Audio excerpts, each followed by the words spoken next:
Our enemies had made the mistake that America's enemies always make. They saw liberty, and they thought they saw weakness, and now they will see defeat. George W. Bush after the 9/11 attacks. The purpose of my speech is to enlighten you on one of the most patriotic presidents we've had. His love for this country is amazing. I will always admire George W. Bush for the courage he had to stand up and do at the time what was right for our country. He did not back down to the face of evil. I am going to provide you with a brief biography of George W. Bush and discuss some memorable speeches after the most horrific event took place, 9/11/2001. First, I'm going to share with you the background of George W. Bush. George W. Bush was born in New Haven, Connecticut on July 6, 1946. He was the oldest of 6 children. In 1961, the Bush family moved to Houston, Texas, where he attended the Phillips Academy in high school. He became an all-around athlete. In 1964, he attended Yale University and enlisted into the Air National Guard shortly after. After a short stint in the Air Guard, he was honorably discharged on November 21, 1974. After his guard duty, he continued his education.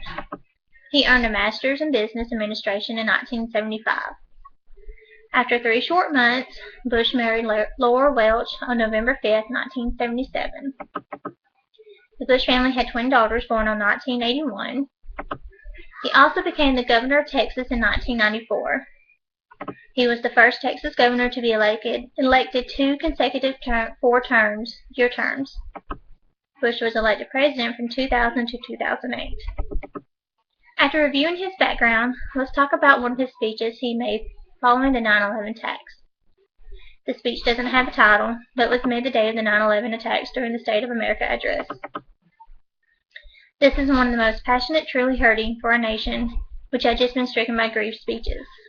I commend him for being strong and trying to hold this nation together and seek justice for this horrendous act. He's never been known for his speeches, but this one stands out. The love he has for our country shines through, not to mention his faith in God to protect and help us through this hard time. Here it is. Today, our fellow citizens, our way of life, our very freedom came under the attack in a series of deliberate and deadly terrorist acts. The victims were in airplanes or in their offices, secretaries, businessmen and women, military and federal workers, moms and dads, friends and neighbors. Thousands of lives were suddenly ended by evil, despicable acts of terror. The pictures of airplanes flying into buildings, fires burning huge structures collapsing have filled us with disbelief, terrible sadness, and a quiet, unyielding anger. These acts of madness and murder were intended to frighten our nation into chaos and retreat, but they have failed. Our country is strong. That was an overview of his address to the nation speech. Now let's discuss the impact his speech made. The impact his speech had on our country. His speech brought this country together. We felt each other's pain. We were stronger than I've ever seen this country. He quoted parts of Psalms 23. Even though I walk through the valley of the shadow of death, I fear no evil, for you are with me. Very powerful. The purpose of my speech was to inform you how patriotic George Bush was, and to show he wasn't just someone who started 2 wars, but he was someone who fought back when our nation needed to fight back, and didn't sit around while our country was attacked. He might not have been known for his speeches, but he should be known for the love of this country and the people. Thank you, and have a good night.